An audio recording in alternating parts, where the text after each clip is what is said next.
Amen. Please be seated. Over the last year or so, I have found myself often preparing for the high holy days of our church calendar by constantly refreshing the tracking information on a package that will make or break the service. At our 75th anniversary, it was our new vestments. On Christmas Eve, it was our congregational candles. And for this last week, we've been waiting on not only our Paschal candle, but also our tap discs. So I have spent an inordinate amount of time watching packages make their way through a global supply chain of late. And as I was waiting for customs to clear, for regional shippers to process a package to a delivery driver, I've noticed that I was following a package that was being handed over again and again and again. And in the same way, Matthew's account of Jesus' crucifixion reads much like a shipping history. But instead of tracking a package through a global supply chain, we are watching a single word move through a narrative. And every time it appears, it shows us exactly what the person who holds Jesus in custody loves most. Matthew uses the Greek word paradidomi, to hand over, 18 times in his passion narrative. Judas hands Jesus over to the chief priests. The chief priests hand him over to Pilate. Pilate hands him over to the soldiers, and the soldiers hand Jesus off to the cross. 18 times the same word. And each time, the word serves as a lens revealing the heart of the person holding Christ at that moment. But it is important to note that the paradidomi chain does not begin with Judas. It began the night before at the table with the disciples. Jesus takes the bread and hands it to his disciples. He takes the cup and also hands it over. This is my body. This is my blood. The lens is first focused on Jesus, and what it reveals is that self-giving is made possible by trust. Jesus is not releasing into nothingness. He is placing everything he has into the hands of the people he loves and into the hands of the Father he trusts with whatever will come next. The cost is real. The trust is what makes this giving possible. But then the lens turns to Judas. And what it reveals is the opposite, not trust, but fear. Not self-giving, but self-preservation. Judas values silver more than discipleship, and so he hands Jesus over. The chief priests value relevance more than covenant. They hand Jesus over. Pilate values order more than justice. He hands Jesus over. And the soldiers hand Jesus over to the cross, and while he watches gamble away what little of him remains. Each character in this tracking history reaches for what paradidomi can give them, whether it is silver, silence, the order, or simply the end of the afternoon shift, all while placing the cost into someone else's hands. Each one of these people who hand over on Good Friday want a result without the responsibility. There is no trust in any of it. They only need to get rid of what they are holding now. And in each of these scenes, each transfer is a person holding something sacred and choosing to put it down. whether that is discipleship, covenant, justice. These are no small things. They are the things of each of these people we're supposed to be defined by. And yet, one by one, the lens shows us that they are being defined by something else entirely. But after Jesus dies, the lens of paradidomy turns to Joseph.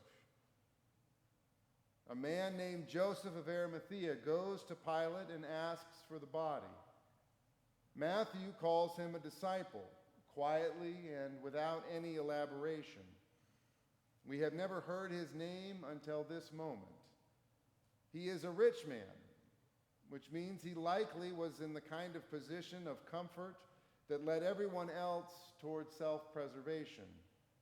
He had something to lose. He was risking wealth and freedom openly, and yet he goes anyway.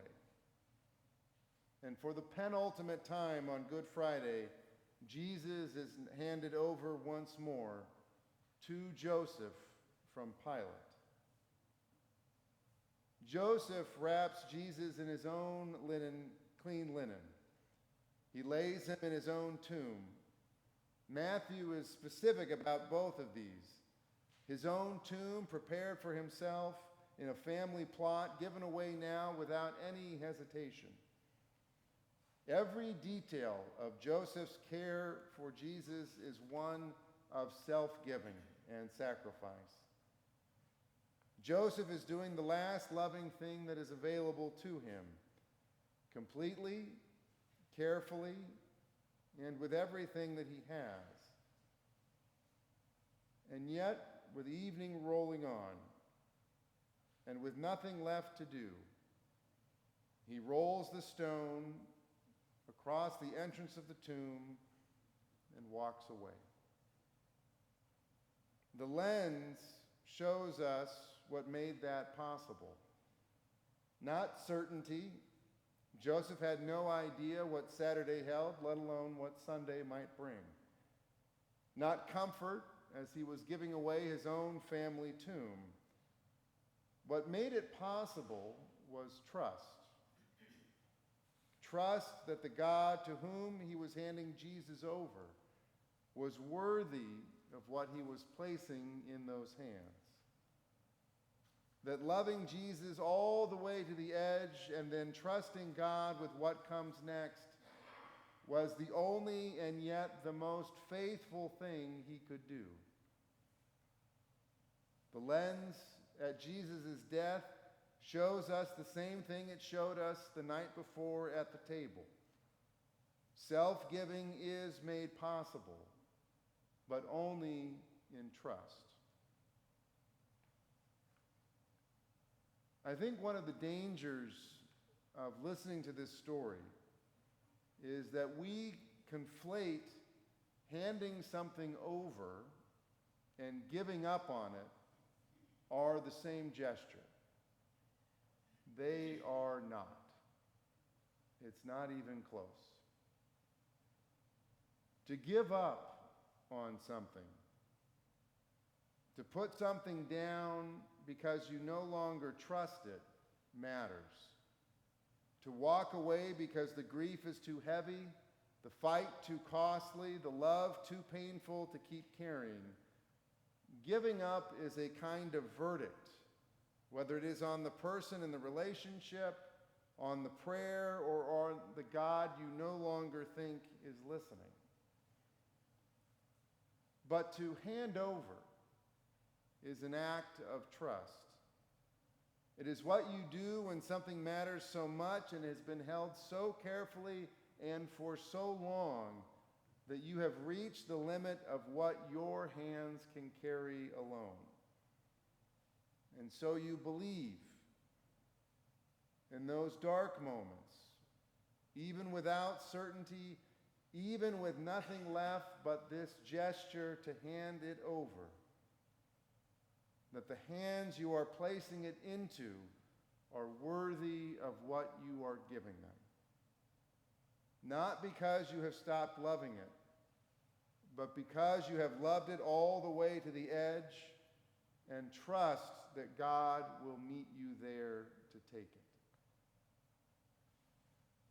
There is a moment at every committal, at every graveside, at every burial I have ever officiated, that when the prayers are finished and the urn is placed and everyone is standing in the silence that follows, there is a kind of paralysis where nobody wants to move. Not because they have forgotten what comes next, but because moving in that instance means it is now final. And we're not ready for final yet. And so when we do finally move, when we turn and walk away, we are releasing what we have been holding. And too many people would call that giving up. But they're wrong. The people who have stood in that silence, who have started to turn away from the grave into what comes next, have loved and tended and held on longer than anyone could have asked. And when they finally turn and walk away from the grave, that person is not giving up. They are doing what Joseph did on Good Friday night, trusting that what they love to the God who meets them there at the edge. Walking away in that moment is not the end of love. It is trust made visible. And so in a few moments, you will be invited to come forward bringing a small stone with you. And for so many of us, what you are carrying is not a symbol of something you no longer need. It is not something you are giving up. It is something that you have held as long as you could, with both hands and with everything you have. Whether it is the grief that has lived in your chest since the phone rang, the door that closed on a future you had been spending years planning for, or a prayer you have been holding on so long and praying that your hands ache. You are not bringing these stones up because you have given up. You are bringing them here the way Jesus brought bread to the table, the way that Joseph brought the body of Jesus to the tomb, because you have loved it all the way to the edge, and you now trust God to whom you are handing it over to. And so place it there at the foot of the cross.